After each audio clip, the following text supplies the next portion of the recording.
الحمد لله رب العالمين والصلاة والسلام على سيدنا وسيد الأنبياء والمرسلين وعلى آله وأصحابه أجمعين أما بعد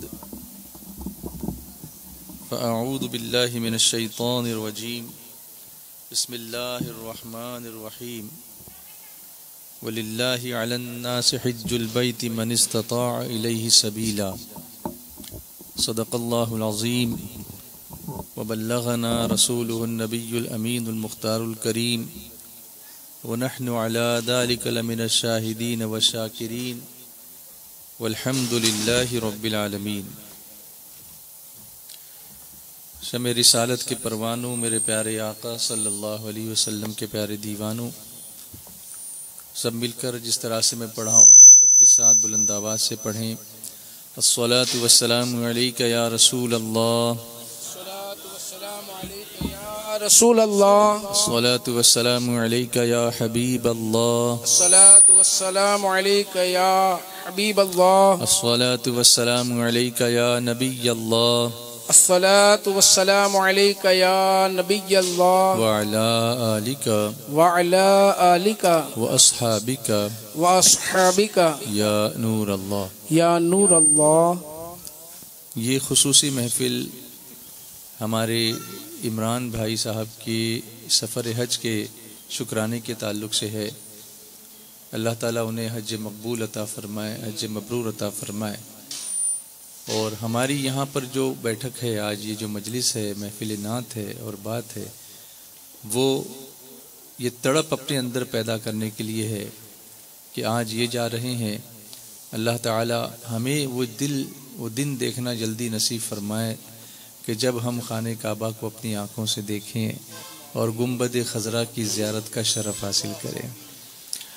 اسی لیے ہم دعا کرتے ہیں نا کہ الہی ہم کو دکھلا دے مدینہ کیسی بستی ہے، الہی ہم کو دکھلا دے مدینہ کیسی بستی ہے، جہاں پر رات دن مولا تیری رحمت برستی ہے۔ تو ہم اسی لیے تو پڑھتے ہیں، ان کی کیا شان ہے فضل رحمان ہے، ان کی کیا شان ہے فضل رحمان ہے، ان کی کیا شان ہے حج کا ارمان ہے، چل دیا قافلہ میں مدینے چلا، چل دیا قافلہ میں مدینے چلا، میں مدینے چلا، میں مدینے چلا، میں مدینے چلا، میں مدینے چلا، میں مدینے چلا، میں مدینے چلا، پھر کرم ہو گیا میں مدینے چلا، پھر کرم ہو گیا میں مدینے چلا۔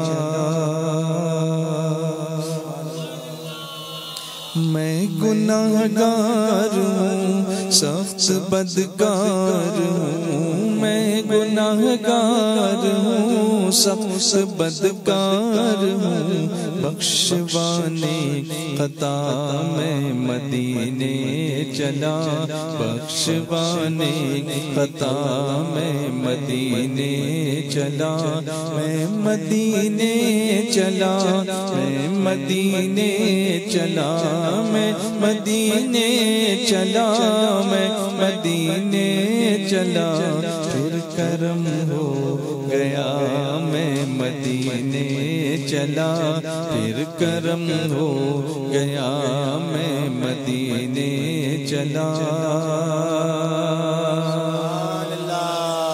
پاس دولت نہیں کوئی ثروت نہیں، پاس دولت نہیں کوئی ثروت نہیں، پاس دولت نہیں کوئی ثروت نہیں، بس کرم ہو گیا میں مدینے چلا، بس کرم ہو گیا میں مدینے، بولو نا، میں مدینے چلا، ابھی بولو، اگر قبولیت کی گھڑی ہوگی تو پھر یقیناً بولو گے کہ ہاں میں بھی جا رہا ہوں۔ میں مدینے چلا میں مدینے چلا، میں مدینے چلا، میں مدینے چلا، میں مدینے چلا، میں مدینے چلا، میں مدینے چلا۔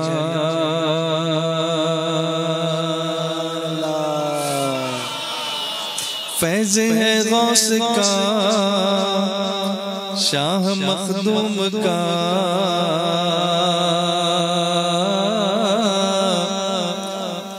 فیض ہے غوث کا،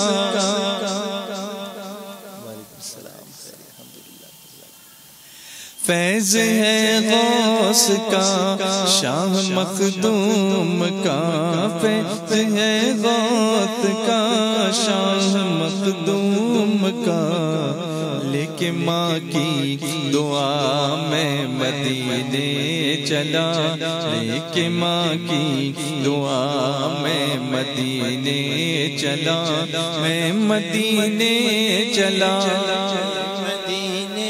چلا میں مدینے چلا، میں مدینے چلا، میں مدینے چلا، میں مدینے چلا، پھر کرم ہو گیا میں مدینے چلا، پھر کرم ہو گیا میں مدینے چلا۔ عفو فرمائے گا، معاف فرمائے گا، عفو فرمائے گا، معاف فرمائے گا، مجھ کو میرا خدا میں مدینے چلا، مجھ کو میرا خدا میں مدینے چلا، میں مدینے چلا، مدینے چلا، میں مدینے چلا، میں مدینے چلا، پھر کرم ہو گیا میں مدینے چلا، پھر کرم ہو گیا میں مدینے چلا۔ یا خدا کر عطا عشق احمد رضا،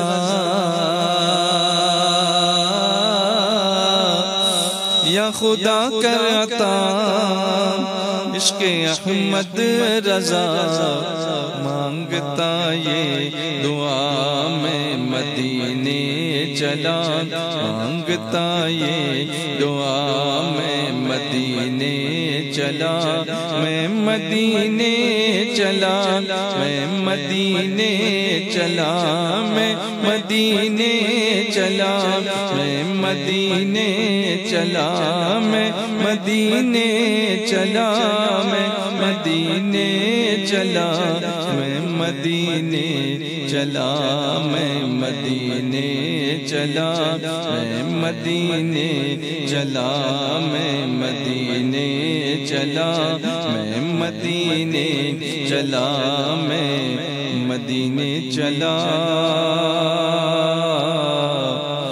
میں مدینے چلا۔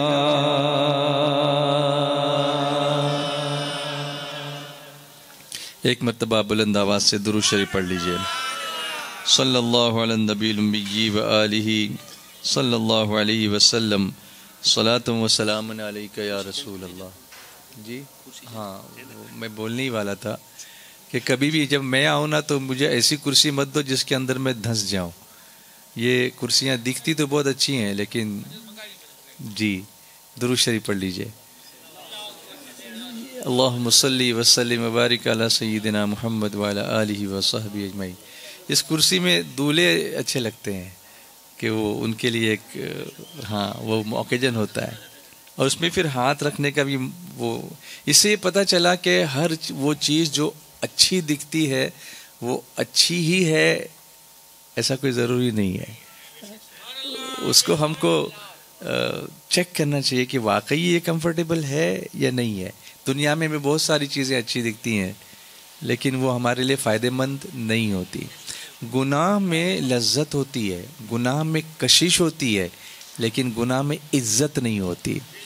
حضرت امیر سنی دعوت اسلامی کا ایک کوٹ ہے، جملہ ہے کہ گناہ میں لذت تو ہے لیکن عزت نہیں ہے، اور نیکی میں سختی تو ہے لیکن عزت ہے. ہاں، تو اس لیے ہمیں نیکیوں کی طرف آگے بڑھنا چاہیے، اس کی طلب رکھنی چاہیے اور گناہوں سے بچنے کی کوشش کرنی چاہیے. اللہ تبارک و تعالی اس پر ہمیں عمل کرنے کی توفیق عطا فرمائے.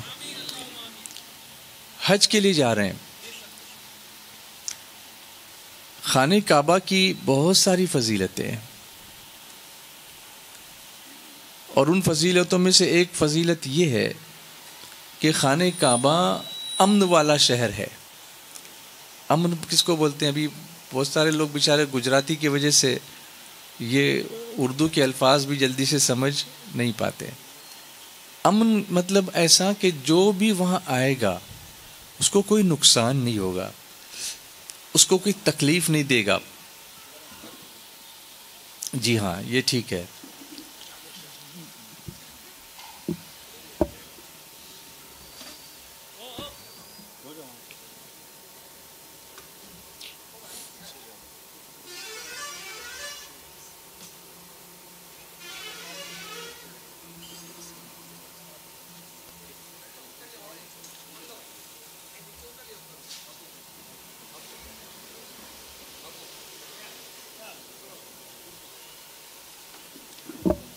بہت بہت شکریہ آپ لوگوں کا، جزاکم اللہ خیر. اب میں کافی اطمینان محسوس کر رہا ہوں کیونکہ اس کے ساتھ یہ ہینڈ ریسٹ بھی ہے، تو میں اطمینان سے بیٹھ بھی سکتا ہوں اور آپ سے اطمینان سے بات بھی کر سکتا ہوں.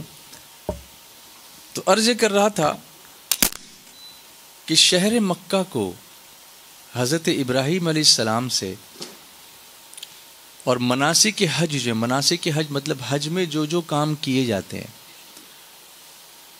ان کو حضرت ابراہیم علیہ السلام اور حضرت اسماعیل علیہ السلام جو حضرت ابراہیم علیہ السلام کے بیٹے ہیں ان سے خاص نسبت ہے. بہت سارے ارکان ان دونوں کی یادگار ہیں، بلکہ اسماعیل علیہ السلام کی ماں کی یادگار بھی ہے. سبحان اللہ. صفا مروہ کی سعی کیا ہے؟ یہ وہی شہر مکہ ہے جو ہمیں ان کی یاد دلاتا ہے. اسی لیے جب بھی شہر مکہ کا ذکر ہوگا یا جب بھی شہر مکہ یا مناسک کے حج کا ذکر ہوگا، حج کی ٹریننگ ہوگی، تو ابراہیم علیہ السلام کا ذکر ضرور آئے گا، اسماعیل علیہ السلام کا ذکر ضرور آئے گا، حضرت ہاجرہ رضی اللہ تعالیٰ عنہ کا ذکر ضرور آئے گا.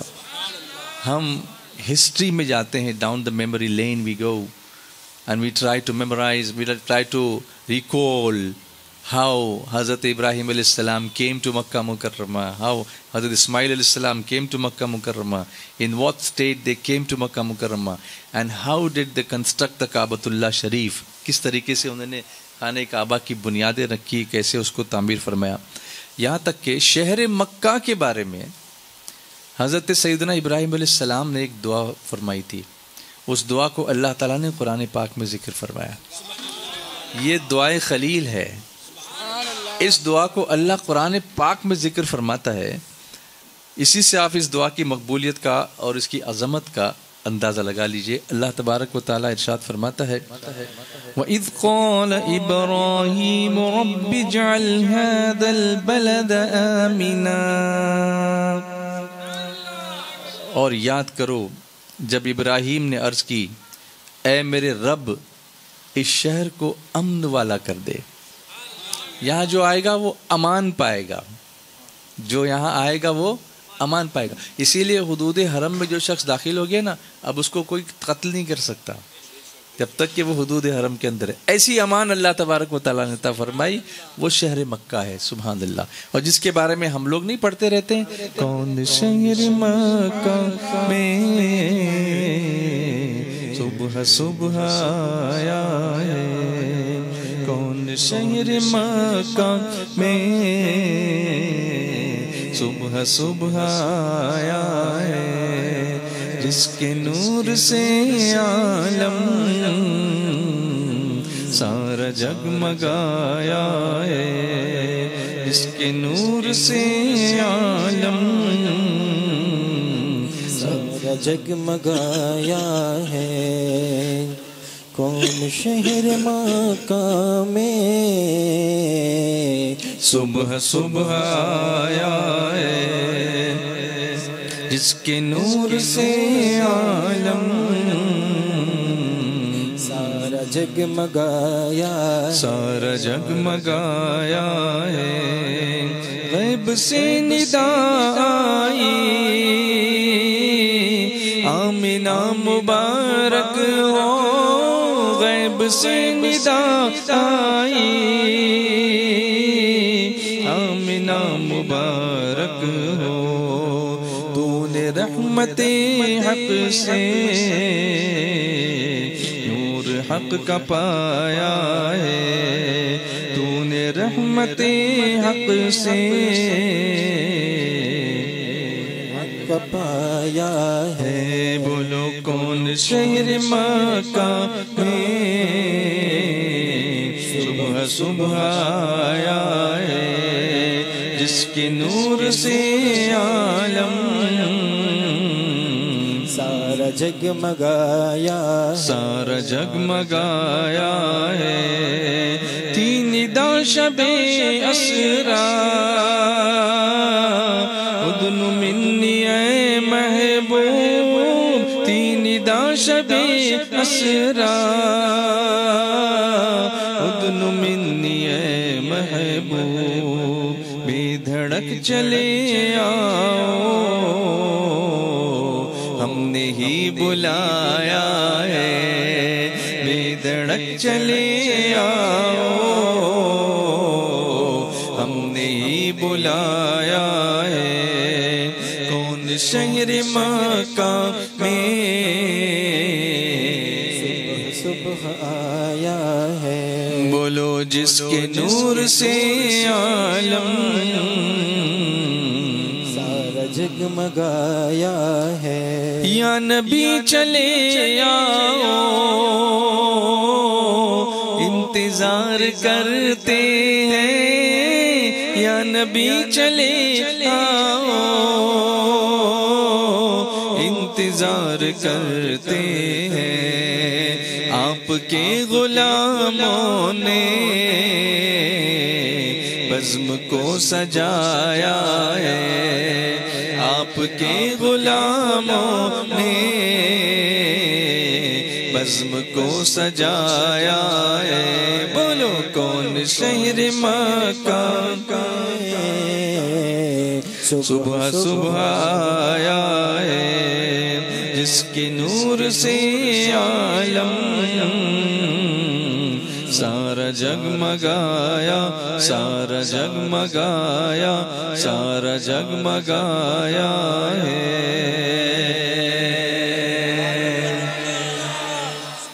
تو حضرت ابراہیم علیہ السلام نے دعا فرمائی تھی کہ اللہ اس شہر کو امن والا کر دے یعنی اس شہر میں جو بھی آئے گا وہ کیا پائے گا امان پائے گا ہمیشہ وہ سلامت رہے گا تو اس سے مراد یہ ہے یعنی اس کو جو امن والا کر دے یہ کیا فرمایا کیوں فرمایا ابراہیم علیہ السلام نے اس سے مراد یہ ہے کہ قرب قیامت جو ہے دنیا کے ویران ہونے تک یہ ویرانی سے محفوظ رہے کہ کبھی یہ شہر ویران نہیں ہوگا بلکہ ہمیشہ کیا رہے گا آباد رہے گا یہ کون سا شہر ہے شہر مکہ ہے اور نہ صرف یہ شہر ویران نہ ہو بلکہ اس شہر کے رہنے والے بھی امن میں رہیں اس لیے دنیا بھر میں بہت سارے شہر بسے پھر اس کے بعد اجڑ گئے آپ اگر انٹرنیٹ پہ جا کے سرچ کریں گے تو ایک بستی دنیا میں آج ایسی ہے کہ اس میں بڑی بڑی بلڈنگیں بنی ہوئی ہیں ٹاورز بنے ہوئے ہیں بالکل سوفسٹیکیٹڈ شہر ہے لیکن وہاں کوئی نہیں رہتا وہ بستی اجڑ گئی ہے وہاں پر کوئی نہیں رہتا لیکن مکہ ایسا نہیں ہے مکے میں روز لاکھوں لوگ آتے ہیں اور روز لاکھوں لوگ وہاں سے فیض لے کے نکلتے ہیں سبحان اللہ تو حضرت ابراہیم علیہ السلام کی یہ دعا اللہ نے قبول فرمائی اور اللہ تعالیٰ نے مکے کو ویران ہونے سے امان دے دی اور کوئی بھی اس کے ویران کرنے پر قادر نہیں ہو سکا اور اس کو اللہ تعالیٰ نے حرم بنا دیا. کیا بنا دیا؟ حرم. اسی لیے جو مسجد ہے وہ مسجد حرام کہلاتی ہے. کیا کہلاتی ہے؟ مسجد حرام. یعنی حرمت والی. حرمت والی مطلب عزت والی، تعظیم کرنے کی جگہ مسجد حرام ہے. اسی لیے وہاں ایک نیکی کا ثواب 1,00,000 نیکیوں کے برابر ہے. یہ حدود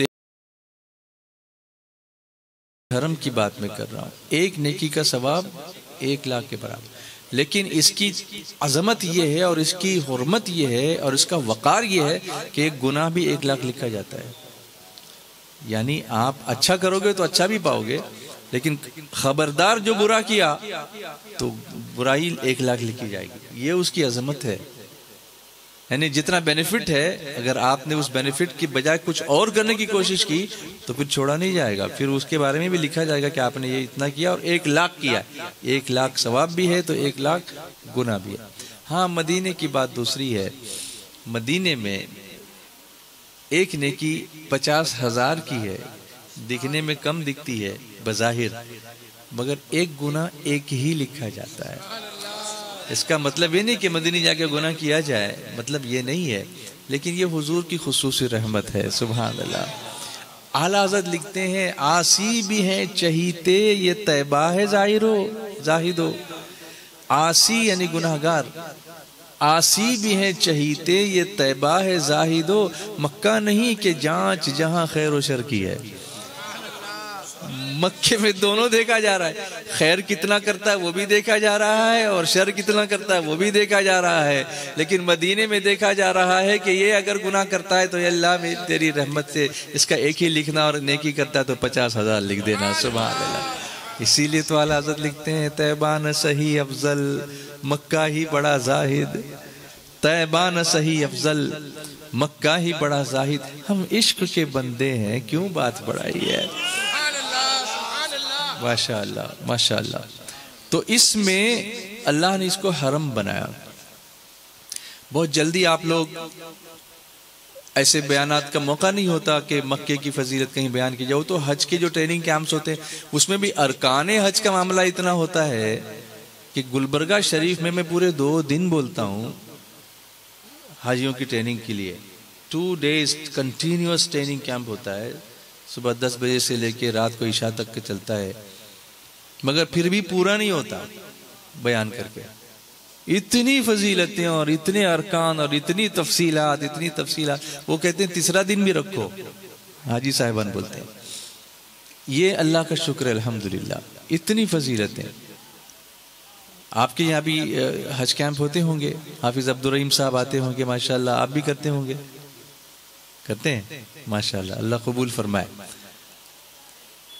تو مکہ مکرمہ کی اور مدینہ منورہ کی فضیلتیں بیان کرتے کرتے آدمی تھک جائے گا. تو اللہ نے اس کو حرم بنایا. بولو کیا بنایا؟ اب نہ اس میں کسی انسان کا خون بہایا جائے گا اور نہ کسی پر ظلم کیا جائے گا، نہ کسی جانور کا شکار کیا جائے گا، نہ وہاں کی گھاس کاٹی جائے گی، نہ درخت کے پتے توڑے جائیں گے. بلکہ جو آدمی جو حاجی احرام میں ہوتا ہے، عمرہ کرتا ہے تو احرام پہنتا ہے، حج کرتا ہے تو احرام پہنتا ہے، تو جوں بھی نہیں مار سکتا بدن کی. تو کسی انسان کو مارا تو چھوڑ ہی دیجئے. جوں اگر بدن پہ پڑتی ہے نا تو جوں مارنا تو احرام میں حرام ہے ہی. جوں کو مارنے کے لیے اشارہ کرنا بھی منع ہے کہ دیکھو یہ جوں جا رہے اس کو مارو، نہیں، وہ بھی منع ہے. کتنی امان عطا فرمائی اللہ تبارک و تعالیٰ نے. یہ حضرت ابراہیم علیہ السلام کی دعا ہے. سبحان اللہ. دوسری آیت میں اللہ تبارک و تعالیٰ ارشاد فرماتا ہے اعوذ باللہ من الشیطان الرجیم بسم اللہ الرحمن الرحیم وَإِذْ قَالَ إِبْرَاهِيمُ رَبِّ اجْعَلْ هَذَا بَلَدًا آمِنًا وَارْزُقْ أَهْلَهُ مِنَ الثَّمَرَاتِ مَنْ آمَنَ مِنْهُمْ بِاللَّهِ وَالْيَوْمِ الْآخِرِ. اور جب عرض کی ابراہیم نے علیہ السلام کہ اے رب میرے رب اس شہر کو امان والا کر دے. قرآن شریف بار بار الگ الگ جگہوں پر ان کا ابراہیم علیہ السلام کا بیان کرتا ہے. جب انہوں نے عرض کی کہ اے میرے رب اس شہر کو امان والا کر دے اور اس کے رہنے والوں کو طرح طرح کے پھلوں سے روزی دے جو ان میں سے اللہ اور پچھلے دن پر ایمان لائے. اب مکے کی ایک فضیلت یہ تو ہے کہ ہمارے یہاں جو پھل آتے ہیں وہ سیزنل ہوتے ہیں، جس پھل کا سیزن ہوگا وہ آئے گا، لیکن مکے میں سال بھر پھل ملتے ہیں. اور یہ حضرت ابراہیم علیہ السلام کی دعا ہے. سبحان اللہ. کیا دل میں تڑپ نہیں پیدا ہوگی کہ اللہ پیدا ہو رہی کہ نہیں ہو رہی؟ کیا تڑپ پیدا ہو رہی؟ اللہ اللہ اللہ اللہ اللہ اللہ اللہ اللہ اللہ اللہ اللہ اللہ. کعبہ دکھا دے مولا، کعبہ دکھا دے مولا، کعبہ دکھا دے مولا، کعبہ دکھا دے مولا، کعبہ دکھا دے مولا، کعبہ دکھا دے مولا، کعبہ دکھا دے مولا، کعبہ دکھا دے مولا. اللہ اللہ اللہ اللہ اللہ اللہ اللہ اللہ اللہ. احرام پھر پہن کر تحفے حرم کروں میں، اللہ میرے اللہ میرے اللہ میرے اللہ میرے. احرام پھر پہن کر تحفے حرم کروں میں، میری دعا یہی ہے، میری دعا یہی ہے. کعبہ دکھا دے مولا، کعبہ دکھا دے مولا، کعبہ دکھا دے مولا، کعبہ دکھا دے مولا، کعبہ دکھا دے مولا. اللہ اللہ اللہ بولو نا. اللہ اللہ. جانا ہے نا، جانا ہے نا تو پڑھنا بھی ہے، پڑھنا بھی ہے، پڑھنا بھی ہے. اللہ اللہ اللہ اللہ اللہ اللہ. حضرت عبداللہ ابن عدی رضی اللہ تعالیٰ عنہ سے روایت، انہوں نے کہا میں نے حضور رحمت عالم صلی اللہ علیہ وسلم کو دیکھا کہ آپ ایک چھوٹے سے ٹیلے پر کھڑے ہیں اور مکہ معظمہ کو خطاب کر کے فرما رہے ہیں اللہ کی قسم تو اللہ کی زمینوں میں سب سے بہتر ہے اور اللہ کے نزدیک اللہ کی زمینوں میں سب سے پسندیدہ ہے. میں تجھ سے نکالا نہیں جاتا تو یہاں سے نہیں نکلتا. اللہ اللہ اللہ اللہ. اور ایک اچھی بات میں آپ کو بتاؤں کہ میرے آقا مدینے میں نہیں پیدا ہوئے، مکے میں پیدا ہوئے، لیکن دنیا سے جانے کا وقت آیا تو اللہ نے مدینے بلا لیا. اس کی ایک باریک وجہ علماء کرام بیان فرماتے ہیں کہ مکہ حضور کا محبوب شہر ہے اور مدینہ اللہ کا محبوب شہر ہے. تو جب محبوب کو دنیا میں بھیجنا ہوا تو محبوب کی پسند کا شہر دیا اور اپنے پاس بلانا ہوا تو اپنی پسند کا شہر لیا. اللہ اللہ اللہ اللہ اللہ اللہ اللہ اللہ اللہ اللہ. احرام پھر پہن کر تحفے حرم کروں میں، اللہ میرے اللہ میرے اللہ میرے اللہ میرے.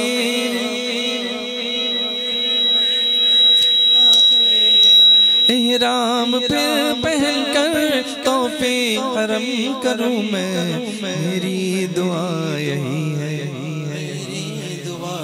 سب کی دعائیں تو پڑھنا چاہیے، سب پڑھنا چاہیے، سب پڑھنا چاہیے، سب پڑھنا چاہیے. آپ کی آواز سننا چاہتا ہوں. میری دعا یہی ہے میری، اب کیا ہے زور سے بولنا ہے. میری دعا یہی ہے میری دعا یہی ہے. کعبہ دکھا دے مولا، کعبہ دکھا دے مولا، کعبہ دکھا دے مولا، کعبہ دکھا دے مولا، کعبہ دکھا دے مولا. ایک اور حدیث پاک میں میرے آقا علیہ الصلوۃ والسلام فرماتے ہیں اے مکہ تو کیا ہی اچھا شہر ہے اور میرے نزدیک بہت پسندیدہ. اگر میری قوم مجھ کو تجھ سے نہیں نکالتی میں تو تیرے علاوہ کسی اور سرزمین پر نہیں رہتا. اللہ اللہ اللہ اللہ اللہ یا ربنا ارحم لنا یا ربنا ارحم لنا یا ربنا ارحم لنا ارحم لنا. تیرے گھر کے پھیر لگاتا رہوں میں، تیرے گھر کے پھیر لگاتا رہوں میں، صدا شہر مکہ میں آتا رہوں میں. یا ربنا ارحم لنا یا ربنا ارحم لنا یا ربنا ارحم لنا یا ربنا ارحم لنا. میں پھرتا رہوں ہر گھڑی گرد کعبہ، میں پھرتا رہوں ہر گھڑی گرد کعبہ، میں پھرتا رہوں. اب وہ کون سا کعبہ؟ تو ایک صحابی فرماتے ہیں کہ سرکار علیہ الصلوۃ والسلام نے فرمایا اس امت سے خیر و برکت زائل نہیں ہوگی جب تک یہ حرم مکہ کی تعظیم کرتی رہے گی جیسا کہ اس کی تعظیم کا حق ہے. اور جب اس کی تعظیم کو چھوڑ دے گی تو یہ امت ہلاک ہو جائے گی. اللہ اکبر. میں نے بہت پہلے حج کرتے کرتے جب مکہ مکرمہ میں کئی ایام گزارے تو ایک باب ہے وہاں جو اب جو ہے باب ملک فہد کہا جاتا ہے اس کو، وہ پہلے باب ودا کہلاتا تھا. یعنی جب لوگ آخری حاضری دے کے خانہ کعبہ سے باہر نکلتے تھے تو اسی دروازے سے نکلتے تھے. حالانکہ اس سے نکلنا کوئی کمپلسری نہیں ہے، آپ جس دروازے سے سہولت تو نکل سکتے ہیں، مگر وہی ایک دروازہ اس وقت تھا جہاں سے خانہ کعبہ آخر تک نظر آتا تھا، دیوار کے پاس دروازے کے پاس آنے تک. تو لوگ خانہ کعبہ سے طواف کر کے نکلتے، حجر اسود کا بوسہ دیتے، روتے، گڑگڑاتے، آنسو بہاتے، ان الذی فرض علیک القرآن لرادک الی معاد، یہ آیت پڑھتے اور پھر الٹے قدموں آتے تھے، الٹے قدموں، اور کعبے کو دیکھتے دیکھتے دیکھتے دیکھتے روتے روتے پیچھے آتے تھے کہ پتہ نہیں پھر اس کے بعد دیکھنا نصیب ہوگا کہ نہیں ہوگا. ان آنکھوں سے میں جی بھر کے کعبے کو دیکھ لوں، اسی لیے اسے باب ودا کہا جاتا تھا. یہ اسی تعظیم کا حصہ تھا. آج حیرت کی بات ہے اور افسوس کی بات ہے کہ اگر الٹے نکلیں گے تو آپ کو پلٹا دے گا، وہ گھما دے گا. لیکن طواف کرتے کرتے ویڈیو شوٹنگ کرنے والوں کو کچھ نہیں بولتا. یہ افسوس ہے آج کل کی جو ہمارے علماء جو ان لوگوں سے بچنے کا حکم دیتے ہیں نا، ان کے عقیدوں سے اسی وجہ سے ہے کہ یہ خانہ کعبہ کی تک تعظیم نہیں کرتے. حضور صلی اللہ علیہ وسلم کی نہیں کرتے تو نہیں کرتے، خانہ کعبہ کی بھی. حالانکہ حضور صلی اللہ علیہ وسلم کی تعظیم تو ہماری ایمان کا حصہ ہے، ایمان ہے ہمارا. اللہ کی سرتابہ قدم شان ہے یہ انسان نہیں انسان، وہ انسان ہے یہ۔ قرآن تو ایمان بتاتا ہے انہیں، اور ایمان یہ کہتا ہے میری جان ہے یہ میرے آقا صلی اللہ علیہ وسلم کی شان ہے۔ لیکن جس کعبے کے تعلق سے حضور صلی اللہ علیہ وسلم نے یہ فرمایا کہ جب تک یہ امت اس کی حرم مکہ کی تعظیم کرتی رہے گی جیسا کہ اس کی تعظیم کا حق ہے، تو وہ کبھی بھی اس سے خیر و برکت زائل نہیں ہوگی، ہمیشہ خیر میں رہے گی اور برکت میں رہے گی۔ لیکن جب یہ تعظیم چھوڑ دے گی تو ہلاک ہو جائے گی۔ آپ دیکھیں کہ حاجی بیچارہ حج کو جاتا تو ہے، مگر پھر اس کا زیادہ تر وقت شاپنگ کمپلیکس میں گزرتا ہے اور بن داؤد میں گزرتا ہے، اور طواف کم کر رہا ہے، عمرے کم کر رہا ہے، خانہ کعبہ کو دیکھنے کا وقت کم لگا رہا ہے، جبکہ خانہ کعبہ میں روزانہ 120 رحمتیں نازل ہوتی ہیں، جس میں سے 60 طواف کرنے والوں کے لیے، 40 نماز پڑھنے والوں کے لیے، اور 20 کعبے کو دیکھنے والوں کے لیے۔ اور میرے آقا صلی اللہ علیہ وسلم فرماتے ہیں کہ کعبے کی حرم کی ایک نیکی 1,00,000 کے برابر ہے۔ تو صرف آپ نے ایک نظر یوں کعبے کو دیکھا اور آپ کو 20 لاکھ نیکی اللہ نے عطا فرما دی۔ بولیے نا محبت سے سبحان اللہ۔ کیا اب بھی تڑپ نہیں پیدا کرو گے؟ تڑپ نہیں پیدا کرو گے؟ آپ کہیں گے کہ ہمارے پاس اتنا پیسہ نہیں ہے، وقت کی قید نہیں ہے، یہ کرم کی باتیں جب بھی سرکار کی مرضی ہو بلا لیتے ہیں۔ ہم درے یار پہ دل اپنا جھکا لیتے ہیں، سچ بتانا کہ اے دنیا تیرا کیا لیتے ہیں، جب کہیں سے نہیں ملتی ہے سکون کی دولت، تیری محفل تیرے دیوانے سجا لیتے ہیں۔ یہی ہم نے کیا ہے، تصور کعبہ کر رہے ہیں، تصور کعبے کا کعبہ کر رہے ہیں۔ سبحان اللہ۔ حاجیو آؤ شہنشاہ کا روضہ دیکھو، کعبہ تو دیکھ چکے، کعبے کا کعبہ دیکھو۔ میں حاجیوں کی ٹریننگ کیمپ میں ایک واقعہ اکثر سنایا کرتا ہوں کہ میں نے ایک فقیر کو دیکھا ہے جو عرفات کے میدان میں تھا اور دعائیں کر رہا تھا، اور وہ فقیر ممبئی میں گرانٹ روڈ پر جو فٹ پاتھ پہ دکانیں ہوتی تھی پہلے، ابھی وہ سب ٹوٹ گیا، بڑے بڑے مال بن گئے، وہاں پہ کپڑے کی دکان تھی، جبکہ حضرت امیر سنی دعوت اسلامی کی ایک دکان گرانٹ روڈ پر وہاں اس وقت موجود تھی۔ تو وہاں جمعرات کے دن وہ فقیر لوبان لے کے، ایسے لوبان ڈالتے نا، پھر ایسے ایسے کرتا ہے آ کے، تو لوگ اس کی وہ تھالی میں کچھ پیسے رکھ دیتے ہیں، تو وہ آ کے ایسا ایسا کرتا تھا اور پیسے جمع کرتا تھا۔ تو کسی نے اس سے پوچھا کہ یہ پیسے کا تو کیا کرے گا جمع کر کے؟ کہا حج کو جاؤں گا۔ آپ نیت دیکھو، نیت اس فقیر کی نیت دیکھو، فٹ پاتھ پہ خالی لوبان جمعرات کو گھماتا ہے اور پیسے جمع کرتا ہے، جتنے جمع کر سکتا تھا اس نے کیا۔ پھر کسی ایک اللہ کے نیک بندے کو اللہ نے توفیق دی، ان کو پتہ چلا کہ اس کی نیت ایسی ہے، انہوں نے کہا چل تجھ کو میں بھیج دیتا ہوں، انہوں نے بھیج دیا۔ سبحان اللہ۔ تو اس لیے یہ مت سوچو کہ اپنے پاس کچھ ہے یا نہیں ہے، نیت رکھو، اللہ راستے بنا دے گا۔ انما الاعمال بالنیات، بے شک اعمال کا دار و مدار نیتوں پر ہے۔ اللہ اللہ اللہ اللہ اللہ اللہ اللہ اللہ اللہ اللہ اللہ کعبہ دکھا دے مولا، کعبہ دکھا دے مولا، کعبہ دکھا دے مولا، کعبہ دکھا دے مولا، کعبہ دکھا دے مولا، مولا دکھا دے مولا، کچھ تو آنسو نکالیے، آنسو نکالیے، دکھا دے مولا، مولا کعبہ دکھا دے مولا۔ اللہ اللہ اللہ اللہ اللہ اللہ اللہ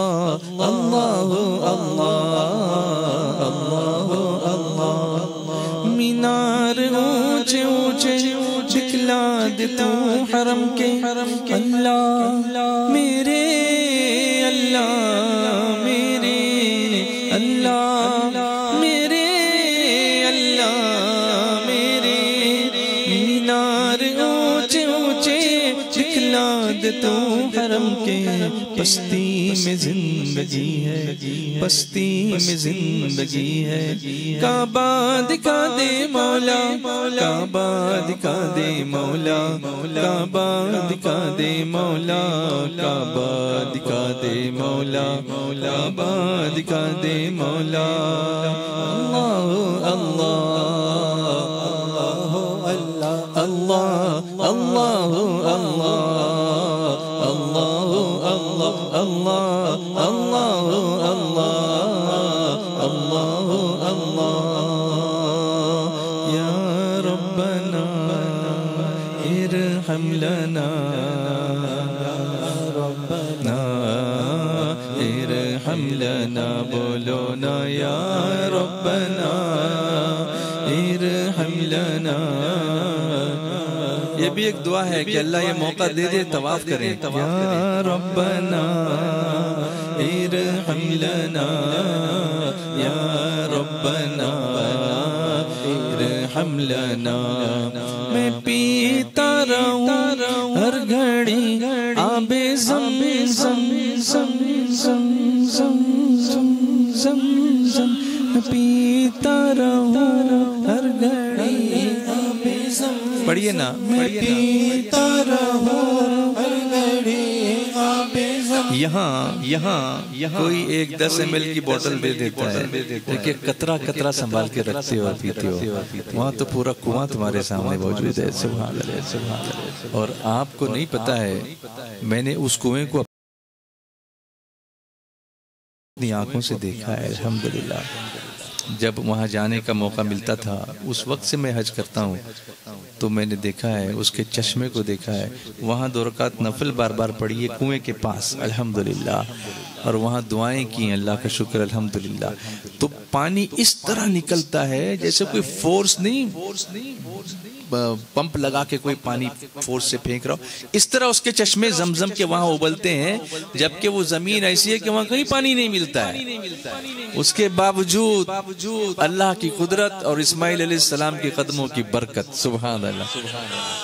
میں پیتا رہوں ہر گھڑی آب زم زم، میں پیتا رہوں ہر گھڑی آب زم زم، میں پیتا رہوں، بلکہ میں نے تو پورے بدن پہ پانی ڈال کے غسل بھی کر لیا تھا، سبحان اللہ۔ میں پیتا رہوں ہر گھڑی آب زم زم، میں پیتا رہوں۔ میرے آقا علیہ السلام فرماتے ہیں زمزم جس مقصد کے لیے پیا جائے، زمزم اس کو پورا کرتا ہے۔ تو ایک مرتبہ میرے ساتھ ایسا ہوا کہ میں 40 دن تک تقریباً، یعنی 40 دن کا ٹور ہوتا تھا، تو 30 دن مکے میں تھے، 10 دن 12 دن مدینہ منورہ میں رہتے تھے، اور پورے ٹور میں حجر اسود کے پاس جانے کا ہی نہیں موقع ملتا رہتا، اتنا رش تھا، اور آخری ایام تھے۔ میں نے کہا یا اللہ اس حاضری میں حجر اسود کا بوسہ نہیں ملے گا تو تھوڑا دل میں افسوس ہوگا، حالانکہ اس کا بدل استلام تو ہے۔ حضور صلی اللہ علیہ وسلم نے فرمایا کہ دوسروں کو دھکا دے کے ایسا مت کرو، تو ہم ایسا ہی اکثر کرتے ہیں، لیکن ایک دل میں تڑپ بھی ہوتی ہے کہ مل جائے تو اچھا ہے۔ تو ایک دن میں ظہر کا وقت تھا، بڑی سخت دھوپ تھی، تو میں نے ایک طواف کیا، طواف کر کے زمزم کے کنویں کے پاس گیا، اور جب زمزم پینے لگا تو مجھے یاد آیا میرے آقا کا یہ فرمان کہ زمزم جس مقصد سے پیا جائے اس کو پورا کرتا ہے۔ تو میں نے کہا آج میں اسی نیت سے زمزم پیوں گا کہ حجر اسود کا بوسہ مل جائے، اور اللہ بہتر جانتا ہے، میں وہاں سے زمزم پی کے اوپر پھر مطاف میں آیا، اور تھوڑا چل کر کے خانے کعبہ کے پاس پہنچا، تو مجھے آسانی سے جانے کا موقع مل گیا، اور حجر اسود کا بوسہ بھی مل گیا۔ میں پیتا رہوں ہر گھڑی آب زم زم، میں پیتا رہوں ہر گھڑی آب زم زم، لگی اپنے دل کی بجھاتا رہوں، میں لگی اپنے دل کی بجھاتا رہوں، میں صدا شہر مکہ میں آتا رہوں، میں یا ربنا بولو نا یا ربنا ارحم لنا، ربنا ارحم لنا۔ اور اگر کسی کو ماہ رمضان مکے میں مل گیا تو اس کی قسمت کا کیا بھلا ہو گیا۔ میرے آقا علیہ الصلوۃ والسلام فرماتے ہیں کہ جس نے ماہ رمضان میں عمرہ کیا گویا اس نے میرے ساتھ حج کیا۔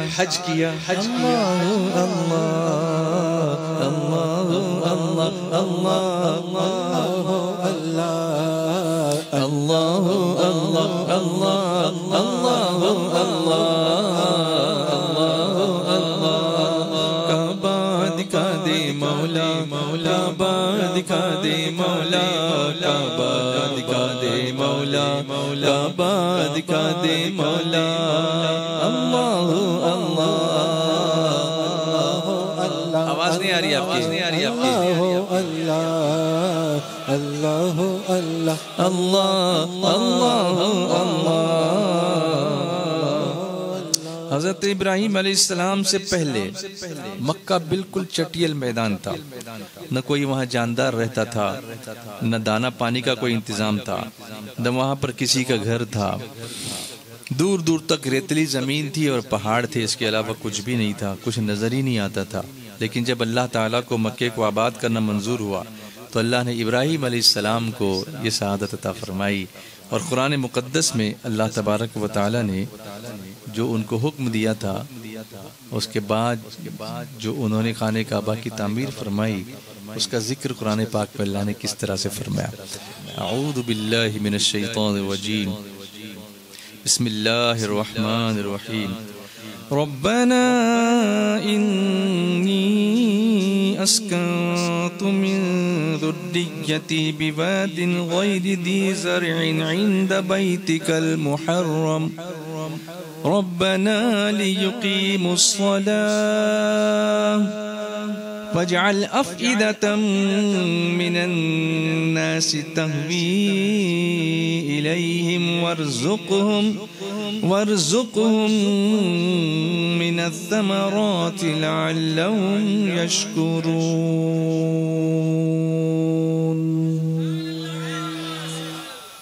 عرض کرتے ہیں اے میرے رب، کیا انبیاء کرام کی شان بھی ہوتی ہے کہ کوئی کام کرتے ہیں تو پھر اللہ کی بارگاہ میں پیش بھی کیسے کرتے ہیں، اس کا سلیقہ آپ دیکھیں کس طرح سے پیش کرتے ہیں۔ سنو میری بات، دھیان ہے آپ کا۔ عرض کرتے ہیں میرے رب، میں نے اپنی کچھ اولاد ایک نالے میں بسائی ہے۔ عاجزی سے عرض کر رہے ہیں مولا تو نے حکم دیا تو ادھر آ گیا، یہاں کچھ ہے نہیں، تیرا حکم تھا تو آ گیا، میں نے یہاں نالے میں بسائی، ایسے نالے میں بسائی جس میں کھیتی نہیں ہوتی۔ دیکھو شہر کہاں بنتے ہیں جہاں پانی ہوتا ہے، زیادہ تر شہر ندیوں کے کنارے ہیں، سمندروں کے کنارے ہیں، کنویں کے کنارے ہیں، چشموں کے کنارے ہیں۔ جب پانی نہیں ہوتا نا وہاں آبادی نہیں ہوتی، وہاں جانور بھی نہیں آتے۔ جانور بھی آپ کو اگر زیادہ تر جمع ملیں گے تو کس علاقے میں ملیں گے جہاں پہ پانی ہوتا ہے، پانی زندگی ہے۔ وَجَعَلْنَا مِنَ الْمَاءِ كُلَّ شَيْءٍ حَيٍّ، اللہ نے فرمایا کہ ہم نے پانی سے ہر چیز کو زندگی بخشی، تو پانی ضروری ہے۔ لیکن ایسی جگہ پر اللہ نے بھیجا ہے جہاں پانی بھی نہیں ہے، کھیتی نہیں ہوتی، لیکن مولا تیرا حکم تھا۔ اب پھر سے یہ الفاظ سنو دھیان سے، اے میرے رب، میں نے اپنی کچھ اولاد ایک نالے میں بسائی جس میں کھیتی نہیں ہوتی، تیرے حرمت والے گھر کے پاس۔ میں یہاں اور کسی مقصد کے لیے نہیں آیا، یہاں تیرا گھر ہے نا، اس لیے تیرے حکم پر آ گیا ہوں یہاں پر، تیرے حرمت والے گھر کے پاس، اور اولاد کو لے کے آیا ہوں۔ اب سنو ہاں ذرا دھیان سے سننا ذرا، اولاد کو یہاں لے کے آیا ہوں تیرے حرمت والے گھر کے پاس، یہاں پانی نہیں ہے، یہاں کھیتی نہیں ہے، لیکن کیوں میں لایا ہوں ان کو؟ اے رب، اے ہمارے رب، اس لیے کہ وہ نماز قائم رکھیں۔ کچھ سمجھ آ رہی بات آپ کے؟ ربنا لیقیموا الصلاۃ، میں نے یہاں بنجر زمین جو بظاہر دکھتی ہے اس میں میرے اولاد کو لا کے رکھا ہے تاکہ وہ نماز قائم رکھیں، اور یہاں سب کچھ ہونے کے بعد بھی نماز کے ٹھکانے نہیں ہے۔ آپ مجھے بتاؤ کہ ہم نہیں پوچھے جائیں گے کہ میرے خلیل نے تو کیا کیا تھا، صرف میرے لیے وہاں پہنچے، انہوں نے یہ نہیں دیکھا کہ میرے بچے کا کیا ہوگا، میرا بچہ پانی کہاں سے پیے گا، کھانا کہاں سے کھائے گا، بس مولا اس لیے کہ تو نے حکم دیا تاکہ وہ نماز قائم رکھیں۔ یاد رکھو آج بھی ہمارے اندر بہت سارے بے نمازی ہیں اور اللہ جانتا ہے، اللہ دیکھ رہا ہے۔ میں اکثر یہ بچوں سے خاص طور سے یہ کہتا ہوں، لوگ کہتے ہیں نصیحت کر، میں صرف اتنا کہتا ہوں نمازی بن جاؤ، باقی سب نماز کر لے گی۔ سمجھ رہے ہیں؟ تم صرف نمازی بن جاؤ، باقی سب نماز کر لے گی، بس تم نمازی بن جاؤ۔ مسلمان اور نمازی نہیں، یہ سوچ بھی کیسے سکتے ہیں آپ؟ مومن اور کافر کے درمیان فرق کرنے والی چیز نماز ہے، اور ہم اسی میں پڑے ہوئے ہیں۔ جاگو مسلمانوں، یہ سب کچھ اتنا دنیا میں ہو رہا ہے، اس کے بعد بھی اللہ کی طرف واپس نہیں پلٹتے۔ تم آتے نہیں، جس کی سوا کوئی پناہ دینے والا نہیں ہے، اس کی پناہ میں آتے نہیں ہو اور ادھر ادھر بھٹکتے پھرتے ہو۔ اعلیٰ حضرت پکار کے کہہ رہے ہیں پھر کے گلی گلی تباہ، ٹھوکریں سب کی کھائے کیوں، دل کو جو عقل دے خدا تیری گلی سے جائے کیوں۔ اے اللہ میرے ساتھ یہ ہو گیا، حضور کے قدم چھوڑ کے گیا کیوں؟ کورس قصور تو تیرا ہے۔ ان قدموں سے لگا رہتا تو مرتا تو بھی شہید بنتا، نقصان نہیں ہوتا تیرا۔ جان دی ہوئی اسی کی تھی، حق تو یوں ہے کہ حق ادا نہ ہوا، لیکن وہ جذبہ نہیں ہے ہمارے اندر۔ تو آج کا یہ مجمع، حج تو جس پر فرض ہے وہ تو جائیں گے اور کر رہے ہیں، اللہ سب کو نصیب فرمائے، لیکن نماز تو روز فرض ہے نا، اس کا کیا کرو گے؟ تو آج سب کو وعدہ کرنا پڑے گا کہ آج سے ہم 5 وقت کی نماز پابندی سے انشاءاللہ پڑھیں گے انشاءاللہ۔ کچھ لوگ ہاتھ اٹھانے میں بھی سوچ رہے ہیں کہ ہاتھ نہیں اٹھاؤں گا تو کیا فرق پڑتا ہے۔ یہ فرض میں نے نہیں کیا ہے، یہ فرض اللہ نے کیا ہے، اور جب ہم کر رہے ہیں تو ہمیں کرنا ہی پڑے گا، کیونکہ اس میں کوئی کنسیشن نہیں۔ میں اکثر ایک جملہ کہتا ہوں عبدالرزاق بھائی کہ فرض اگر اپنے وقت پر ادا نہ ہو تو وہ قرض ہو جاتا ہے، اسی لیے یہ اگر نہیں پڑھو گے تو قرض رہے گی، اور قیامت کے دن سب سے پہلے یہی پوچھے جائے گا، نماز نکال تیرے نام عمل میں، بتا تیری نماز کتنی ہے۔ وہاں کیا کرو گے، کیا جواب دو گے؟ میں سوتا تھا، میں کھاتا تھا، میں دکان پہ تھا، کچھ نہیں چلے گا۔ اس کے بعد پھر اٹھا کے کہاں پھینک دیے جاؤ گے اس کا کوئی پتہ نہیں چلے گا۔ اس لیے اس سے پہلے نماز پڑھو، نماز پڑھو اس سے پہلے کہ تمہاری نماز پڑھی جائے، اس کو یاد رکھو۔ تو عرض کر رہا تھا کہ اللہ اس لیے میں نے لا کر ان کو یہاں بسایا کہ وہ نماز قائم رکھیں۔ اللہ کے خلیل یہ کہہ رہے ہیں کہ میں کس لیے بسا رہا ہوں، تاکہ وہ نماز قائم رکھیں۔ تو اب دعا کرتے ہیں، پہلے مقصد بیان کر دیا، پہلے دعا نہیں کی کہ اللہ ابھی کھائے گا کیا، پیے گا کیا، پھر نماز پڑھے گا نا، کچھ کھائے گا نہیں پیے گا تو نماز کیسے پڑھے گا، ایسے نہیں کہا۔ پہلے کہا میرا مقصد آنے کا یہ نماز قائم رکھیں۔ اب دعا کرتے ہیں تو کچھ لوگوں کے دل ان کی طرف مائل کر دے اور انہیں کچھ پھل کھانے کو دے، شاید وہ تیرا احسان مانے۔ اللہ کیا سوچ دی ہے ابراہیم علیہ السلام نے کہ اللہ بس تیری بارگاہ میں آ گیا، تیری اطاعت میں لگ گیا، اب ذرا کچھ کرم کر دے، کچھ کھانے کو بھی دیتے تاکہ اور اطاعت کروں۔ سبحان اللہ، یہ ہے اسلام، اور ہمیں سب سے پہلی فکر کھانے کی ہے اور عبادت کی نہیں ہے۔ تو پھر ہم اس کے مقصد کو نہیں سمجھ پا رہے ہیں۔ میں پڑھتا ہوں تو کبھی کبھی رو پڑتا ہوں کہ یا اللہ یہ کیسا پیغام دیا ہے حضرت سیدنا ابراہیم علیہ السلام، اور حج یہ سارے پیغاموں کا ہی مجموعہ ہے۔ بہت سارے حاجی حج کر کے آ جاتے ہیں لیکن ان کو اس کے اندر کی چیزیں سمجھ ہی میں نہیں آتی۔ ابھی میں حافظ عبدالرحیم صاحب سے ڈسکس کر رہا تھا کہ ایک حاجی صاحب مجھ سے پوچھنے لگے، ابھی وہاں سے میسج کرتے ہیں کہ طواف میں کتنے چکر ہوتے ہیں۔ حاجی صاحب پوچھ رہے ہیں مجھ سے طواف میں 6 ہوتے ہیں کہ 8 ہوتے ہیں، کتنے چکر ہوتے ہیں؟ یعنی ٹریننگ بھی نہیں لی انہوں نے، دیکھا بھی نہیں۔ یہ حالت ہے۔ 2 حاجی صاحبان نے یہ کیا کہ طواف میں جا کے عمرے کی نیت کر کے گئے، طواف کیا اور حلق کر دیا۔ صحیح کا پتہ ہی نہیں ہے کہ صحیح بھی کرنی پڑتی ہے، نہیں پتہ ہے، ایجوکیشن نہیں ہے، کوئی تڑپ نہیں ہے سیکھنے کی، یا پھر کوئی سکھانے والا نہیں ہے۔ یہ بھی ہو سکتا ہے کہ ان کو کوئی ملا نہ ہو، ایسے علاقے سے آئے ہوں گے جہاں کوئی ایسا کرنے والا نہیں ہوگا، تو ان کا بھی بس نہیں چلا ہوگا تو پھر بے بس ہو گئے ہوں گے۔ لیکن پھر بھی یہ کہنے سے تو نہیں چلے گا نا کہ مجھے معلوم نہیں ہے آپ کو، تو کیونکہ حضور صلی اللہ علیہ وسلم نے اپنے صحابہ سے فرمایا تھا کہ میرے صحابہ مجھ سے حج کے ارکان سیکھو، یہ حضور صلی اللہ علیہ وسلم نے فرمایا کہ مجھ سے حج کے ارکان سیکھو. تو صحابہ تو حضور کے مسلسل قریب رہتے تھے، اس کے باوجود حضور فرماتے ہیں کہ سیکھو مجھ سے، اور ہم تو کتنے دور ہیں، اس کے باوجود بھی سیکھنے کو تیار نہیں. آج میں کہتا ہوں کہ اگر آپ نے تھوڑی نیت ایسی کر لی نا کہ میں اس لیے سب سیکھ رہا ہوں کہ اللہ مجھے حج نصیب فرمائے، حج نصیب ضرور ہوگا انشاءاللہ. بلکہ آج سے تھوڑا کچھ ایسے اس نیت سے تھوڑا رکھنا شروع کر دو، بھلے 1 روپیہ ہو، برکت دینا اس کا کام ہے، نیت کرنا میرا کام ہے. سبحان اللہ. 1 روپیہ ایسے نکالو ڈیلی کہ اللہ بس اس لیے رکھتا ہوں کہ یہ حج کو جاؤں گا، عمرے کو جاؤں گا، مدینے جاؤں گا انشاءاللہ. اللہ تعالیٰ یہ نیت پوری فرمائے گا. کیا کہنا ہے آپ کا؟ کرو گے انشاءاللہ تعالیٰ؟ انشاءاللہ تعالیٰ. تو اے میرے رب، میں نے اپنی کچھ اولاد ایک نالے میں بسائی جس میں کھیتی نہیں ہوتی، تیرے حرمت والے گھر کے پاس. اے ہمارے رب، اس لیے کہ وہ نماز قائم رکھیں تو تو لوگوں کے کچھ دل ان کی طرف مائل کر دے اور انہیں کچھ پھل کھانے کو دے، شاید وہ احسان مانے. اصل میں یہ ہوا تھا واقعہ، میں آپ کو بتاؤں. نعتیں تو ہیں ہی، لیکن یہ باتیں بہت ضروری ہیں ہم کو سمجھنا، تاکہ نعتوں کے ساتھ ساتھ کچھ باتیں دل میں اتر جائیں. حضرت اسماعیل علیہ السلام شام میں پیدا ہوئے تھے. مطلب صبح اور شام کی بات نہیں کر رہا ہوں، وہ ملک شام کی بات کر رہا ہوں، جس کو آج سیریا کہا جاتا ہے. یہ شام والا جو معاملہ ہے، حضرت ایسا ہوا ایک بار کہ کسی نے کہا کہ شامی کباب کھانے ہیں، تو اس نے کہا ابھی تو صبح کا وقت ہے، شامی کباب کیسے ملیں گے؟ اس نے اس کو صبح اور شام سے جوڑ دیا. تو لوگوں نے کہا بھائی وہ شام صبح شام والی نہیں ہے، وہ شام مطلب سیریا والے ویسے بناتے ہیں، اس کے لیے ان کو شامی کباب کہا جاتا ہے، اس لیے وہ شامی کباب ہے. تو آدمی کی اپنی اپنی سمجھ ہوتی ہے اور اپنے اپنے حساب سے لوگ کچھ بھی کرنے لگتے ہیں. میں نے لوگوں کو یہ کہتے ہوئے سنا ہے، میں نے کہا حاجی صاحب ایسا مت کریں، یہ حرم ہے، یہاں اس طرح نہ کریں. آپ بولے نہیں یہ حرم ہے، یہاں سب چلتا ہے. یہ حال ہے لوگوں کا.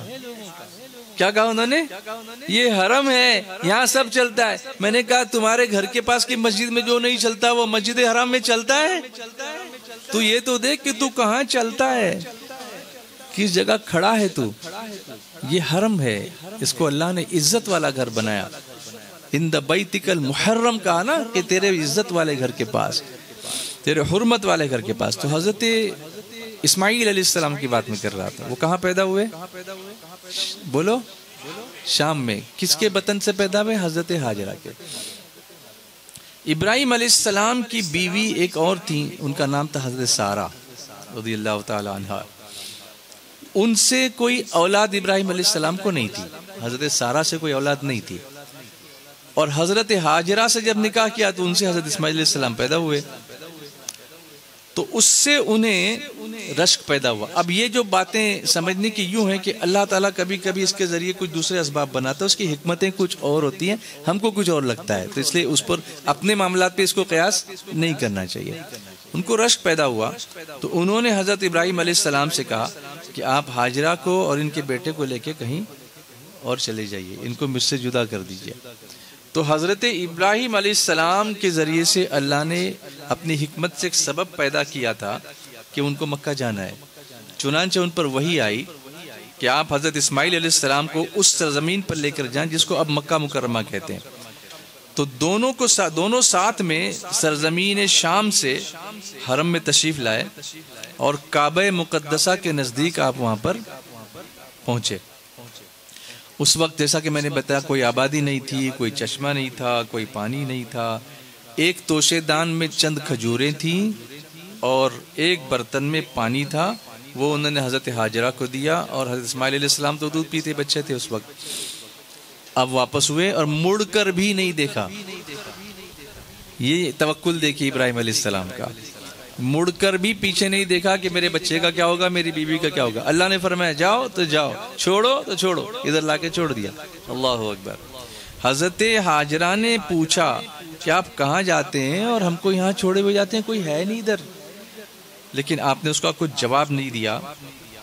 تو پھر حضرت ہاجرہ نے پوچھا کیا اللہ کے حکم سے کر رہے ہیں آپ؟ کیونکہ اللہ کے خلیل تھے. کیا یہ آپ جو ہمیں چھوڑ کے جا رہے ہیں کس کے حکم سے؟ اللہ کے حکم سے ہے؟ آپ نے فرمایا ہاں، اللہ نے مجھے اس کا حکم دیا ہے کہ میں تم کو یہاں چھوڑ کے جاؤں۔ فرمایا جائیے، اللہ ہمارے لیے کافی ہے۔ یہ بیوی تھی ابراہیم علیہ السلام کی۔ آج کل کی عورتوں کو بھی یہ سبق سیکھنے کا ہے کہ اگر شوہر کوئی حکم دیتا ہے اور وہ اللہ کے حکم اور اس کے رسول کے حکم کے مطابق ہے تو بیوی کو پوچھنا چاہیے یہ حکم اللہ رسول کا ہے؟ کوئی بات نہیں، میں کروں گی کیونکہ حکم اللہ رسول کا ہے۔ یہ اگر ہو جائے تو سماج میں کوئی بگاڑ ہی نہیں پیدا ہو۔ لیکن دنیا بھر کی چیزیں ہوتی ہیں اور اپنی مرضی زیادہ، اللہ رسول کی مرضی کا کہیں ٹھکانہ نظر نہیں آتا۔ اس وجہ سے کہیں جھگڑا، کہیں فساد، کہیں طلاق، کہیں کیا۔ اللہ کی بندیوں، حضرت حاجرہ سے سبق سیکھو۔ انہوں نے جب ابراہیم علیہ السلام نے کہا کہ اللہ کے حکم سے چھوڑ کے جا رہا ہوں، انہوں نے کہا بلا شبہ چلے جائیے، اللہ ہمارے لیے کافی ہے۔ اور پھر ابراہیم علیہ السلام چلے گئے، لیکن جاتے جاتے انہوں نے یہ دعا کی جو ابھی میں نے آپ کو سنائی، جو انہوں نے عرض کیا نا کہ میں نے میری کچھ اولاد نالے میں بسائی جہاں کھیتی نہیں ہوتی، تاکہ یہ اللہ یہ نماز قائم کرے۔ یہ دعا اس موقع پر کی تھی جو موقع میں نے ابھی آپ کے سامنے بیان کیا۔ اللہ اللہ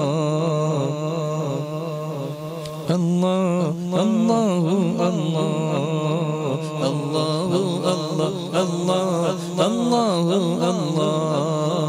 اللہ اللہ کعبہ دکھا دے مولا، مولا مولا دکھا دے مولا، کعبہ دکھا دے مولا، مولا کعبہ دکھا دے مولا، کعبہ دکھا دے مولا، مولا کعبہ دکھا دے مولا، کعبہ دکھا دے مولا، مولا کعبہ دکھا دے مولا۔ اللہ اللہ اللہ اللہ اللہ اللہ اللہ اللہ اللہ یا ربنا ارحم لنا، یا ربنا ارحم لنا، یا ربنا ارحم لنا، یا ربنا یہ جو ہم پڑھتے ہیں نا ارحم ہے، ارحم پھر ہم نہیں، لوگ اس کو اردو میں پڑھتے ہیں پھر ہم لنا، ایسا نہیں ہے۔ یا ربنا ہم پر رحم فرما، ارحم لنا، یا ربنا ارحم لنا۔ اب دیکھیے پانی ختم ہو گیا اور اسماعیل علیہ السلام روئے، پھر اس کے بعد وہ اللہ کی بندی صفا مروہ پہ دوڑی، سبحان اللہ سبحان اللہ، اور اللہ نے وہ چشمہ جاری فرما دیا جس کو لوگ زم کہتے ہیں۔ وہ اتنے جوش میں ابلا کہ حضرت حاجرہ پتھر لے کے اسے لگاتی تھی اور اپنی زبان میں جو بولتی تھی اس میں بولتی تھی زم زم زم، یعنی تھم رک جا۔ میرے آقا فرماتے ہیں اللہ تعالیٰ حضرت حاجرہ پہ رحم فرمائے، اگر انہوں نے اس وقت زم زم کہہ کے اس پانی کو نہیں روکا ہوتا تو یہ پانی پوری دنیا میں پھیل جاتا۔ او کما قال رسول اللہ صلی اللہ علیہ وسلم، یہ وہ زم زم ہے جو ایک ماں کی تڑپ سے اللہ نے دعا قبول فرمائی اور پھر یہ پانی کا چشمہ جاری ہوا جو آج تک جاری ہے۔ کروڑوں گیلن تقسیم ہوتا ہے لیکن کبھی ختم نہیں ہوتا، بلکہ جاپنیز سائنٹسٹ نے اس پر جو ریسرچ کیا ہے تو وہ بتاتے ہیں کہ اس سے بہتر پانی دنیا میں کہیں ہے ہی نہیں۔ سبحان اللہ، بولو نا، تڑپ کے بولو اور محبت سے بولو، سبحان اللہ۔ تو اس طریقے سے اللہ تبارک و تعالیٰ نے یہاں کعبہ کے اندر آبادی۔ اچھا اس کے بعد یہ ہوا کہ قبیلہ بنو جرہم کا قافلہ وہاں سے گزر رہا تھا، تو وہ وہاں سے دیکھا انہوں نے کہ پرندے وہاں اتر رہے ہیں، تو انہوں نے سوچا کہ یہ پرندے اتر رہے ہیں، تو ہمیشہ گزرتے تھے تو کبھی انہوں نے یہ منظر دیکھا نہیں تھا۔ کہا یہ کیا ہو گیا، ادھر پرندے اتر رہے ہیں، اس کا مطلب یہاں پانی ہونا چاہیے۔ عرب تھے نا، وہ جانتے تھے صحرا میں کیا کدھر کیا ہوتا ہے۔ جا کے دیکھا تو پانی تھا، تو انہوں نے پھر حضرت حاجرہ سے ایک شرط کر لی، ایک پیکٹ کیا کہ آپ ہمیں پانی میں شریک کر لیجئے اور ہم آپ کو دودھ میں شریک کر لیں گے، کہ ہمارے جانوروں کا جو دودھ ہے وہ آپ کے بچے کو مل جائے گا، آپ کو پینے کو مل جائے گا، یہاں کھیتی تو ہوتی نہیں ہے، اور یہ پانی آپ نے چونکہ آپ کے ذریعے آیا ہے تو اس پر آپ کا حق ہے، تو یہ پانی آپ ہمیں دے دیا کریں اور ہم اپنی طرف سے دودھ آپ کو دے دیا کریں گے۔ اس کے بعد وہ وہیں آباد ہو گئے اور پھر اس کے بعد آبادی کا سلسلہ شروع ہو گیا۔ پتہ چلا اللہ والوں کے قدموں میں برکت ہوتی ہے کہ ویرانے بھی آباد ہو جایا کرتے ہیں۔ سبحان اللہ، تڑپ کے بولیے اور محبت سے بولیے۔ اب خانہ کعبہ بنا کیوں؟ سب سے پہلے کعبہ شریف کی تعمیر فرشتوں نے کی، اور اس کے بعد جب آدم علیہ السلام زمین پر اتارے گئے تو اس وقت ان کا قد اتنا تھا کہ وہ زمین پر کھڑے ہوتے تو ان کا سر آسمان کی بلندیوں کو چھوتا تھا، حضرت آدم علیہ السلام، اور ان کے بدن پر کپ کپی تاری تھی اس پر جب اتارے گئے تھے۔ تو اللہ تعالیٰ نے ان کا قد جو ہے وہ زمین پر آنے کے بعد کم کیا، اور انہوں نے عرض کیا کہ اللہ میں فرشتوں کی آوازیں جو عرش پہ سنتا تھا اب کیوں نہیں سن پا رہا ہوں، مجھے وہ آوازیں ابھی نہیں آ رہی ہیں۔ اللہ تعالیٰ نے فرمایا کہ تمہاری پیغمبرانہ لغزش جو ہوئی تھی تم سے، اس کی وجہ سے وہ آوازیں تم سن نہیں پا رہے ہو، لیکن جاؤ زمین پہ میرے گھر کی تعمیر کرو، اس کا طواف کرو اور اس کے پاس میرا ذکر کرو جیسا کہ تم نے فرشتوں کو کرتے ہوئے دیکھا ہے۔ پھر آدم علیہ السلام یہاں تشریف لائے اور مکہ مکرمہ، حالانکہ پیدائش ان کی یہاں ہوئی تھی، اس وقت یہ ہند تھا، اکھنڈ بھارت، تو سری لنکا کی سرزمین پر کہا جاتا ہے کہ وہ سب تشریف لائے تھے۔ تو سب سے پہلے انسانوں میں سب سے پہلے کعبہ کی تعمیر کرنے والے، اس میں نماز پڑھنے والے اور اس کا طواف کرنے والے حضرت آدم علیہ السلام ہے۔ لیکن یہ گھر بننے کی ایک اور وجہ بھی بیان کی گئی۔ حضرت جعفر صادق رضی اللہ تعالیٰ عنہ بیان فرماتے ہیں کہ میں اپنے والد کے ساتھ مکہ مکرمہ میں تھا، اور میرے والد حجر اسود کے پاس نماز پڑھ رہے تھے، اور میں وہیں بیٹھا ہوا تھا۔ اتنے میں ایک سفید بال والا شخص، چوڑی چھاتی والا، سفید داڑھی والا، اور اس کے شانے بھی ایسے کشادہ تھے، بالکل مضبوط کٹ کاٹھی کا لگ رہا تھا۔ وہ شخص آیا اور ان کے بغل میں بیٹھ گیا۔ اس نے جو احرام کے 2 کپڑے ہیں وہ بھی پہنے ہوئے تھے، موٹے کپڑے۔ تو میرے والد نے، حضرت جعفر صادق رضی اللہ تعالیٰ عنہ فرماتے ہیں، میرے والد نے نماز کو شارٹ کیا اور سلام پھیر کر اس کے پاس آیا اور کہا کہ بتائیے یہ گھر کیسے تعمیر ہوا، خانہ کعبہ؟ اس سے میرے والد نے کہا تم کون ہو؟ اس نے کہا میں ملک شام سے آیا ہوں۔ تو پھر انہوں نے کہا کہ اللہ تعالیٰ نے جب فرشتوں سے فرمایا انی جاعل فی الارض خلیفہ، میں زمین میں اپنا نائب بنانے والا ہوں، تو فرشتوں نے کہا کہ اتجعل فیہا من یفسد فیہا ویسفک الدماء ونحن نسبح بحمدک ونقدس لک، کیا تو ایسے کو بھیجے گا زمین میں جو وہاں جا کے فساد کرے گا اور خون خرابہ کرے گا، اور ہم تیری تسبیح تو کرتے ہی ہیں؟ تو اللہ ان سے ناراض ہو گیا۔ اب اللہ کو راضی کرنے کے لیے فرشتوں نے عرش اعظم کے گرد 7 چکر طواف کیا، جس کی وجہ سے اللہ ان سے راضی ہو گیا، اور پھر اللہ تعالیٰ نے فرشتوں سے فرمایا کہ جاؤ زمین پر میرا ایک گھر بناؤ کہ جب میں اولاد آدم سے ناراض ہو جاؤں تو ان میں سے جو اس گھر کا اس طرح طواف کرے جیسے تم نے کیا ہے اور مجھ سے معافی مانگے، میں اس سے راضی ہو جاؤں گا۔ تو یہ حکم پاتے ہی فرشتوں نے آ کر خانہ کعبہ کی تعمیر کی، جو سب سے پہلی تعمیر کی، اور اس کے بعد آدم علیہ السلام جب زمین پر تشریف لائے تو انہوں نے پھر دوسری مرتبہ تعمیر کی۔ اس طرح کئی مرتبہ پھر ابراہیم علیہ السلام کی تعمیر ہوئی، بیچ میں نوح علیہ السلام کے دور میں کعبہ جو ہے سیلاب نوح کی وجہ سے، طوفان نوح کی وجہ سے بہہ گیا تھا، ابراہیم علیہ السلام نے انہی بنیادوں پر خانہ کعبہ کی پھر سے تعمیر فرمائی۔ یہ پوری ہسٹری رکھنے کا آپ کے سامنے مقصد یہ ہے کہ اس سرزمین سے ہماری محبت میں اضافہ ہو جائے۔ مدینے سے محبت تو ہے ہی، خانہ کعبہ کی عظمت بھی ہمیں سمجھ بھی آ جائے، اور وہاں پہنچ کر جب ہم پہنچیں وہاں پر تو پھر ہماری کیفیت کیا ہو۔ سب سے پہلی نگاہ جب خانہ کعبہ پر پڑے گی تو زور سے پڑھنا ہے اللہ اکبر اللہ اکبر لا الہ الا اللہ اللہ اکبر، بولیے۔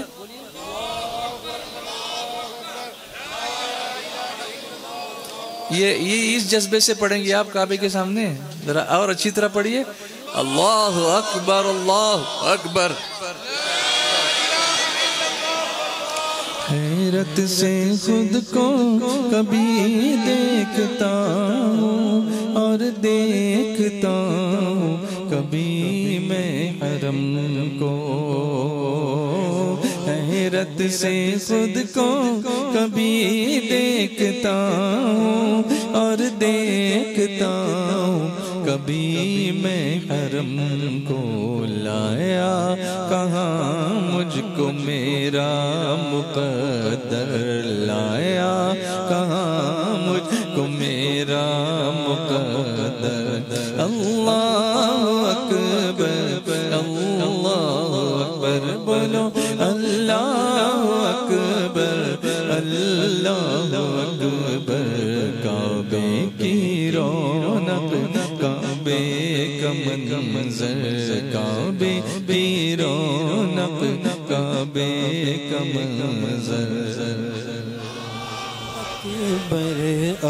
پیچھے والو آپ بھی پڑھو اللہ اکبر اللہ اکبر دیکھوں تو دیکھے جاؤں برابر دیکھوں تو دیکھے جاؤں برابر اللہ اکبر اللہ اکبر بولو اللہ اکبر اللہ اکبر تیرے کرم کی کیا بات مولا تیرے کرم کی کیا بات مولا تیرے حرم کی کیا بات مولا تیرے کرم کی کیا بات مولا تیرے حرم کی کیا بات مولا تا عمر کر دے آنا مقدر تا عمر کر دے آنا مقدر اللہ اکبر اللہ اکبر اللہ اکبر اللہ اکبر کعبے کی رونق کعبے کا منظر کعبے کی رونق کعبے کا منظر اللہ اکبر اللہ اکبر بولو اللہ اکبر اللہ اکبر حمد خدا سے تر ہے زبانیں حمد خدا سے تر ہے زبانیں کانوں میں رس گولتی ہے اذانیں حمد خدا سے تر ہے زبانیں بولو حمد خدا سے تر ہے زبانیں لبیک اللہم لبیک لبیک لا شریک لک لبیک ان الحمد والنعمت لک والملک لا شریک لک لبیک اللہم لبیک لبیک لا شریک لک لبیک ان الحمد والنعمت لک والملک لا شریک لک لبیک اللہم لبیک لبیک لا شریک لک لبیک ان الحمد والنعمت لک والملک لا شریک لک حمد خدا سے تر ہے زبانیں کانوں میں رس گولتی ہے اذان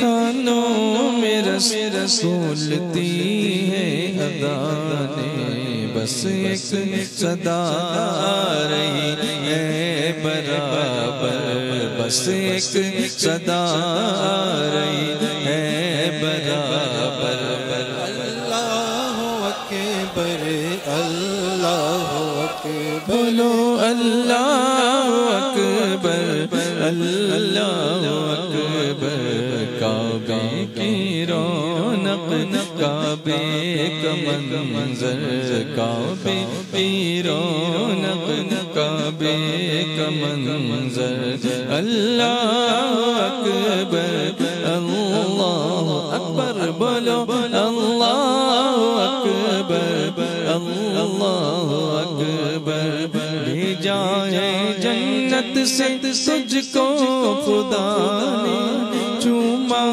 ہے تجھ کو میرے مصطفیٰ نے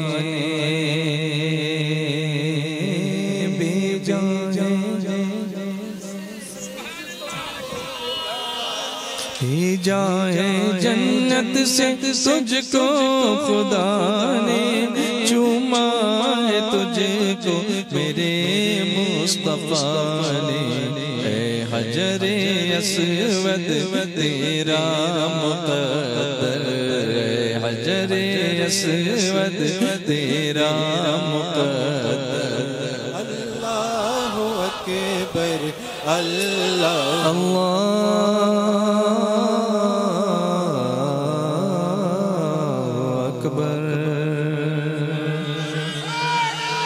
پھر میرے آقا صلی اللہ علیہ وسلم فرماتے ہیں من حج ولم یزرنی فقد جفانی جس نے حج کیا اور میری زیارت نہیں کی اس نے مجھ پر ظلم کیا اس نے مجھ سے جفا کیا اس لیے مدینے کی حاضری اپنے آپ میں اس کا ایک الگ چیپٹر ہے اور اس کو بیان کرنے میں زندگی گزر جاتی ہے لیکن وہ باب کبھی ختم نہیں ہوتا اے عازم مدینہ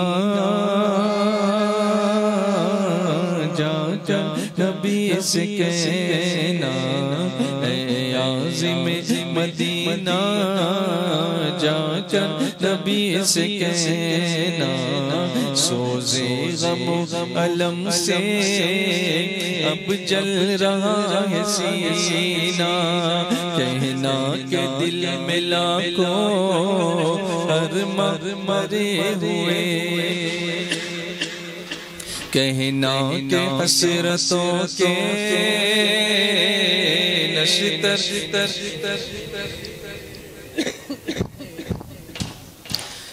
کہنا کہ بڑھ رہی ہے اب دل کی اضطرابی قدموں سے دور ہوں میں یہ کیسی ہے خرابی اے آرزو یہ دل کی میں بھی مدینے جاؤں سلطان دو جہاں کو یہ داغ دل دکھاؤں کاٹوں ہزار چکر طیبہ کی ہر گلی کے یوں ہی گزار دوں میں آقا ایام زندگی کے پھولوں پہ جانے تارو کانٹوں پہ دل کو وارو دروں کو دو سلامی در کی کروں غلامی دیواروں در کو چوموں قدموں میں سر کو رکھ دو محبوب سے لپٹ کر روتا رہوں برابر عالم کے دل میں ہے ہم سب کے دل میں ہے حسرت نہ جانے کب سے میرا بھی قصہ کہنا شہ عرب سے طیبہ کے جانے والے جا کر بڑے ادب سے میرا بھی قصہ غم کہنا شہ عرب سے طیبہ کے جانے والے تو اللہ تعالیٰ حاجی عمران صاحب کا حج آسان فرمائے اور حج مقبول حج مبرور عطا فرمائے اور ہم سب کو بھی اس بارگاہ کی حاضری بار بار نصیب فرمائے حاجی صاحب سے گزارش ہے کہ ہم سب کے لیے دعائیں کریں ہم ان کے لیے حج کے مقبول ہونے کی دعا کرتے ہیں اور وہ ہمارا سلام بارگاہ مصطفیٰ جاندِ رحمت صلی اللہ علیہ وسلم میں ضرور پیش کریں میں اسی پر اپنی کلمات کو میں موقوف کرتا ہوں اور اجازت چاہوں گا کیونکہ مجھے لمبا سفر کر کے احمد آباد پہنچنا ہے اور وہاں سے بمبئی کا واپسی کا سفر کرنا ہے تو اللہ سب کو جزائے خیر عطا فرمائے السلام علیکم ورحمۃ اللہ وبرکاتہ